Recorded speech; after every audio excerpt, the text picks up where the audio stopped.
The morning of the billion-dollar deal began with a scream. Who let him bring the files into my meeting? The marble courtyard froze. Laptops stopped clicking. Even the sunlight looked nervous. At the center, Sarah Trent, CEO of Weston Holdings, towered over her new driver, Marcus Hale, a calm black man in a pressed uniform, holding the silver case that contained the merger papers. "You can't be serious," Sarah hissed. "This driver was supposed to wait by the car. You don't just walk into a $20 billion negotiation like you own the place." Marcus didn't move, didn't blink. "Ma'am," he said quietly, "your translator didn't show up. I was told to deliver the files personally." Her eyes narrowed. "Oh, please, you think you can understand them? They barely speak English." A low murmur swept through the hall. The security guard near the door took a half step forward, uncertain whether to intervene or disappear. And that's when Marcus spoke again, calm, steady, but with something electric behind his voice. "Then maybe it's time someone else spoke theirs." Sarah froze. "What did you just say?" Marcus turned slightly, eyes cutting toward the glass boardroom behind her,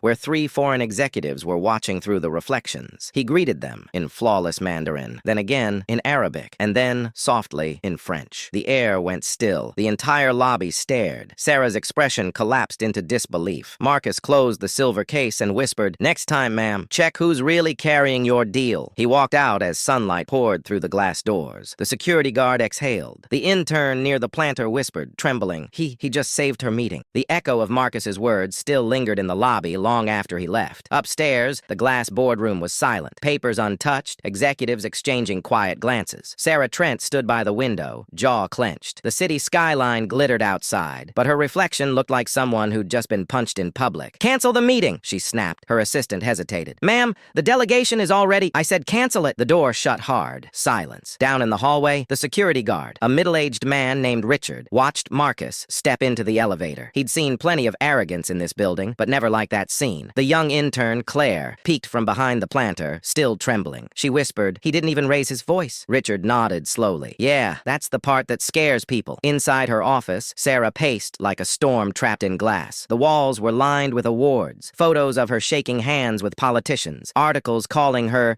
the Iron Visionary. But in this moment, she felt small, too small for the empire she'd built. She poured a glass of water, her fingers trembling. Her phone buzzed, a message from her partner overseas. "Deal team waiting, translator issue. Are we proceeding?" Sarah typed fast. "Postponed, language barrier." Then she deleted it, retyped, "handling it." Her reflection in the glass stared back like it didn't believe her. In the hallway, Claire gathered her courage and walked toward Richard. "Sir, that driver, Marcus, right? Is he really just a driver?" Richard shrugged. "Started last week. Quiet. Keeps to himself. Drove her from the airport yesterday, that's all I know." "But he knew their languages?" Claire said. "Perfectly. You don't learn that behind a wheel." Richard leaned closer, lowering his voice. "Kid, people like him don't talk about what they've seen. Sometimes silence keeps you alive." Upstairs again, Sarah's office phone rang. Her assistant's voice cracked through the speaker. "Ma'am, the investors are threatening to pull out. They said your driver embarrassed them in public." Sarah's blood boiled. "Embarrassed them? He's the reason this entire building isn't in flames right now," she barked. Then she froze, realizing what she'd just said. The assistant hesitated. "Should I just leave?" Sarah muttered. Across the city, Marcus parked a company car near the riverside. He took off his gloves, set them neatly on the dashboard, and stared at his phone. One missed call, from an unlisted number. He ignored it, staring at the skyline. The same skyline he'd once negotiated contracts for, years before everything went wrong. He whispered to himself, "Some things never change. The seats just get more expensive." Back at headquarters, the day moved on, but whispers filled every corner. "Did you see what happened? She told him to speak English in front of them. And he, what, spoke 6 languages?" Each retelling grew louder, more twisted. By noon, the story wasn't about a meeting. It was about a humiliation, and in the center of it, Sarah Trent looked more like a villain than a leader. Claire knocked gently on Sarah's door. No response. She opened it a crack. Sarah sat at her desk, staring at her reflection in the black screen of her laptop. "Ma'am," Claire said softly, "I just wanted to say, the driver didn't mean to upset you. He was just trying to help." Sarah's head lifted slowly, her eyes cold. "Help?" she repeated. "He made me look weak." Claire hesitated. "Or maybe he made you look human." The words hung in the air. Sarah didn't reply. She simply turned away, eyes fixed on the skyline again. Out in the hallway, Richard leaned against the wall, radio buzzing at his hip. Through the glass doors, he could see something. Marcus walking back into the building. Richard frowned. The man had left an hour ago. Why was he back? Marcus's expression was unreadable as he crossed the lobby, holding a small black envelope. "Delivery for Miss Trent," he told the receptionist. Richard stepped forward. "You sure you want to go back in there?" Marcus smiled faintly. "The truth always circles back, officer, one way or another." He handed the envelope to Richard, turned, and walked away again. Richard looked down at it. No return address. Just Sarah's name, typed clean, bold, and precise. He hesitated, then started toward the executive elevator. Behind Behind him, Claire whispered, "What's in it?" Richard didn't look back. "Something," he said, "that'll make her think twice before yelling at strangers." The elevator doors closed, and the camera pans upward through the glass floors, each level buzzing with rumors, fear, and curiosity,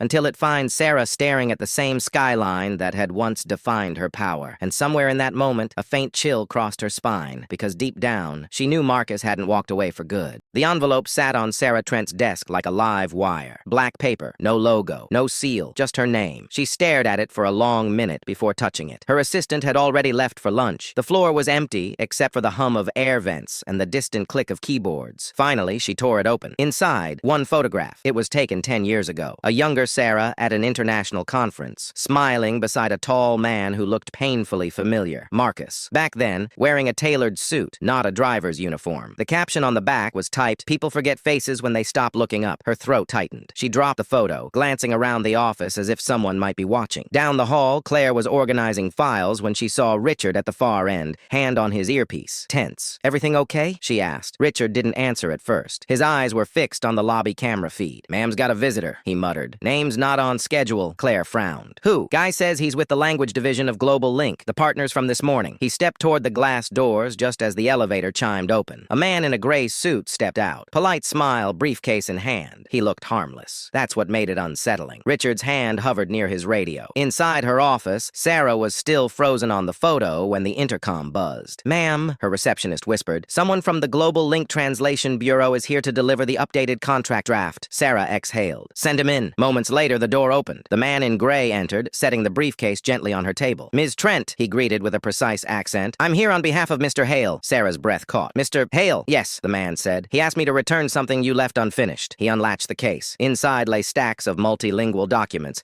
every clause translated flawlessly, cross-checked, stamped. "Your driver did this?" she whispered. The man smiled faintly. "Not your driver, our senior interpreter. He once negotiated trade contracts worth more than this building." Sarah's mouth went dry. "Then why is he—" The man closed the briefcase softly. "Sometimes people disappear to see who will notice." He turned to leave. "Wait," Sarah said, voice trembling. "Where is he now?" The man paused at the doorway. "Closer than you think." Then he was gone. Claire, still by the hallway planter, had watched everything through the glass wall. As the man in gray walked past, she caught a glimpse of the side of his face, calm, unreadable, and something inside her knew this wasn't over. She hurried to Richard. "Did you see that?" He said Marcus's name. Richard nodded slowly. "Yeah, and whatever's coming, it's bigger than a driver's job." By late afternoon, word had spread across departments. The deal was back on, but no one knew why. Sarah spent the next hour in silence, rereading Marcus's old file. The HR record listed almost nothing. Address redacted, background checkmarked confidential. Her assistant peeked in. "Ma'am, should I confirm tomorrow's meeting?" Sarah nodded absently. "Yes, and tell them the interpreter has been reinstated." "The interpreter?" the assistant repeated, confused. Sarah smiled thinly. "You'll see." Downstairs, as the offices emptied, Claire spotted Marcus again, near the security desk, speaking quietly with Richard. She hesitated, then approached. "Mr. Hale," she began, I didn't know you used to work in translation." Marcus turned, eyes gentle but distant. "We all translate something, Ms. Claire. Some people translate words, others, mistakes." She blinked. "Are you coming back tomorrow?" He smiled faintly. "Only if they still need me." Richard crossed his arms. "After today, trust me, they'll need you." Marcus nodded once, then walked out into the fading light. Claire watched him go, then looked down the corridor, reflections of herself stretching along the polished floor like echoes of questions she couldn't yet ask. That night, Sarah couldn't sleep. The city lights blinked outside her window, each one a reminder of a name she'd forgotten, a promise she'd broken. She picked up the photo again. Marcus, younger, confident, standing beside her on that long-ago stage. Her phone buzzed, a message from an unknown number. "Tomorrow the board meets. Tell the truth or I will." Her heart pounded. She typed back, hands shaking. "Who is this?" 3 dots appeared, then disappeared. No reply. The camera pulls back through the glass wall. Sarah sitting alone in the blue city glow, the photo still on her desk, the words, "Tell the truth," echoing in her head. The next morning, the boardroom shimmered in pale daylight. 12 executives in gray suits sat in silence, waiting. At the head stood Sarah Trent, perfectly composed, or pretending to be. "Ladies and gentlemen," she began, "as of this morning, the Global Link deal is officially back on track." Soft murmurs swept the table. "That's remarkable, Ms. Trent. We were told the interpreter had resigned mid-project." Sarah forced a smile. "He's been reinstated." The elevator chimed. Every head turned as the glass doors slid open, and Marcus Hale walked in. He wasn't in a uniform this time. Dark dark suit, pressed shirt, quiet confidence in every step. No one spoke. Even the air seemed to stop moving. Sarah blinked once, unsure whether to speak or flee. Marcus placed a slim folder on the table. "I believe you've been using my work," he said calmly, without credit. The words hit like a pin dropping in a cathedral. "Mr. Hale, perhaps we can handle this through. With all due respect, sir, you already handled it. You removed my name, stripped my credentials, and called me the driver." "Marcus, I didn't know." "You knew. You disappeared.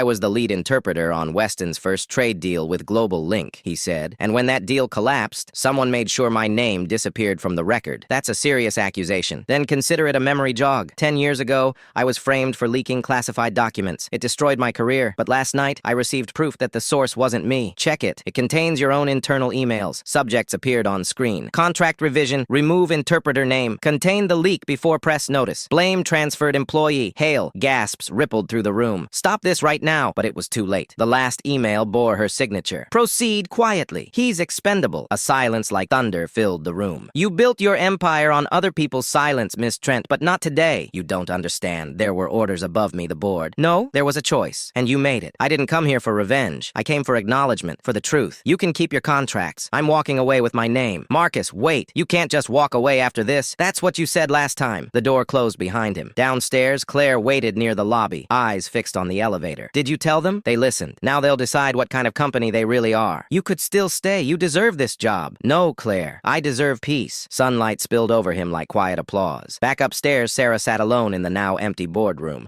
The city stretched endlessly beyond the glass, bright, indifferent. Her phone buzzed. The press already knows. She rushed to the window, watching as a small crowd gathered below. Reporters, microphones flashing. Then she saw him, Marcus, standing calmly among them, speaking into a dozen microphones, telling the truth she'd buried for a decade. Truth doesn't knock, it breaks doors. He could have destroyed me, but he only showed them the truth. That's what made it hurt the most. Some people chase victory, others redemption. But the rarest ones walk away when both are in reach. The day the story broke, Weston Tower felt different. The glass shimmered the same way, but inside, everything was cracked. Sarah Trent walked through the lobby, flashes exploding from reporters outside the glass doors. Each step echoed like judgment. "Ms. Trent, do you deny the allegations? Did you frame your interpreter?" Was Marcus Hale silenced? Security had to form a human wall just so she could reach the elevator. Inside, silence. Her reflection stared back, mascara streaked, hands trembling. How did it all unravel this fast? Upstairs, the executive floor looked like a war zone. Board members on calls, assistants packing files, lawyers rushing in and out. Claire stood at the far end, eyes red from crying. When Sarah entered, the room froze. "Everyone out," Sarah ordered. The doors closed. Only Claire remained. "Is it true?" Claire asked quietly. "I did what I had to.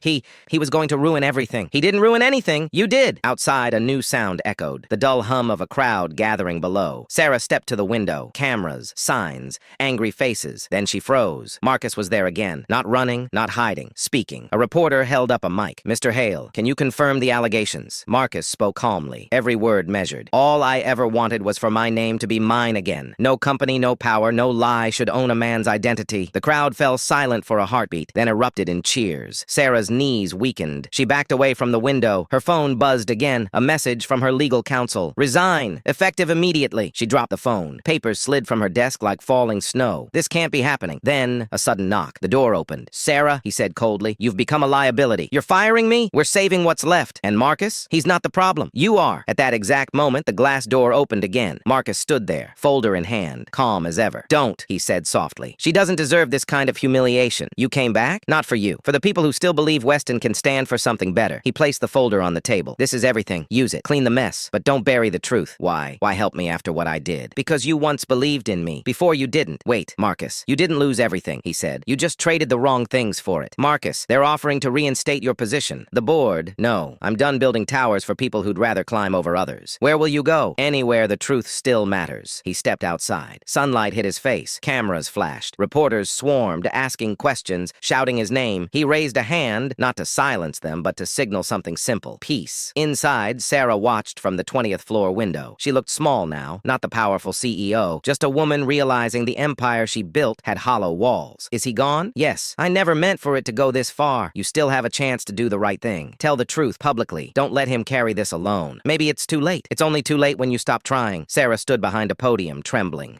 Cameras flashed. Silence hung heavy. "My name is Sarah Trent," she began, "and the man you've been calling a liar was the only honest one in this building. I took credit for his work. I silenced his voice, and in doing so, I lost my own. The truth hurts, but hiding it destroys. The room fell utterly still. Then Marcus stepped forward, offering a single nod, silent acknowledgement. It had been 7 days since the confession, 7 days since Sarah Trent had stepped down from her throne, but Weston Tower hadn't forgotten her. Some said she was done. Others whispered she was planning something, and they were both right. Marcus returned one last time, not as an employee, but as a man ready to close his chapter. He had been asked to testify before the company's ethics board to finalize his statement. Claire met him at the lobby. "You sure about this?" she asked. He nodded. "I just need to say my piece, then I'm done." But as they stepped out of the elevator, something felt off. The hallway was too quiet. Lights flickered overhead. Security guards stood at both ends, tense, uncertain. At the far end, Sarah Trent waited. She wasn't the woman he remembered. No perfect hair, no practiced smile. Her eyes were dark, restless. "Marcus," she said softly, "we need to talk." Marcus stopped halfway down the hall. "About what?" "About the files you gave the board," she said. "They're missing something." He frowned. Everything was there. She stepped closer, voice trembling. "Not everything. There's one file you didn't open." Marcus hesitated. "What file?" Sarah looked toward the guard behind her, who handed her a folder. She opened it, revealing a single printed email. It was from the chairman. "Sarah, proceed as discussed. Use Hale's credentials. We'll handle fallout if needed." Marcus's breath caught. "You mean?" She nodded. "It wasn't me who started it. I was ordered to take the blame if it came out. They needed a scapegoat both times. First you, then me." The words hit like a thunderclap. Claire stepped forward. "You're saying the chairman framed both of you?" Sarah nodded, tears welling up. "He owns the press. He owns the board. He thought this would die quietly, but it won't." Marcus looked at her. Disbelief, anger, pity, all colliding. "So why tell me now?" "Because they're destroying the evidence," she whispered. "Right now. Everything. The drives, the logs, your files. I couldn't stop them." A sound echoed. An alarm from the server room down the hall. Marcus turned instantly. "They're wiping the data!" He broke into a sprint. Claire followed, Sarah behind them. They reached the glass doors of the server control room. Inside, 2 men in suits plugging drives into a shredder terminal. "Stop!" Marcus shouted. The men froze. One of them, the same security chief who once threw Marcus out. "Sir, you don't belong here," the guard said coldly. Marcus stepped forward. "Neither do lies." The guard reached for his radio, but before he could speak, Sarah stepped forward and held up her badge. "Deactivate that system," she ordered. The guard hesitated. "Ma'am, you were dismissed." "Deactivate it." Her voice cracked with authority she didn't realize she still had. The guards looked at Marcus, then reluctantly stepped back. Marcus approached the main console. Lines of data scrolled rapidly across the screens. Deletion in progress. He plugged in his own drive. "This might stop it," he muttered. Claire watched nervously. "Can you save it?" He typed furiously, trying to override the purge. Then, a flash of red text. "Access denied. Chairman override active." Marcus cursed under his breath. "He's locked it remotely." Sarah's jaw clenched. "Then we go to him." The elevator doors opened to a marble room overlooking the city. The chairman stood by the window, phone in hand, completely composed. "Ah," he said, "the prodigal pair returns." Sarah stepped forward. "You used us both." He smirked. "That's business, Sarah. Someone has to take the fall. Always." Marcus's voice was low but sharp. "You ruined lives for a profit margin." The chairman turned, smile fading. "You think people care about your little redemption arc? You're a headline, Marcus. Nothing more." He pressed a button on his desk. The shredder lights in the server room below flickered red again. Marcus took a step closer. "You're done." "Am I?" The chairman replied. "You forget. I own the board, the files, even your story." Marcus glanced at Sarah. Something passed between them, unspoken understanding. Sarah reached into her blazer and pulled out a small drive. "This," she said, "is the backup." The chairman froze. "I made a copy before you ordered them to destroy everything," she continued. "Every email, every deal, every lie." He lunged forward, but Marcus was faster. He grabbed the chairman's wrist, twisting it behind his back. Security rushed in, Mark among them. "Take him," Marcus said calmly. Mark nodded and cuffed the chairman. The man shouted, "You think this ends me? You have no idea who I am." Marcus leaned in. "You're a man who finally met someone not afraid of you." Sarah turned to Marcus, trembling but relieved. "You saved me again." Marcus shook his head. "No, you saved yourself this time." She smiled faintly. "Maybe, but without you, I wouldn't have remembered how." They walked out together, sunlight breaking through the tall glass windows, washing away the tension of a decade. The air on the Weston Tower rooftop was thin and still,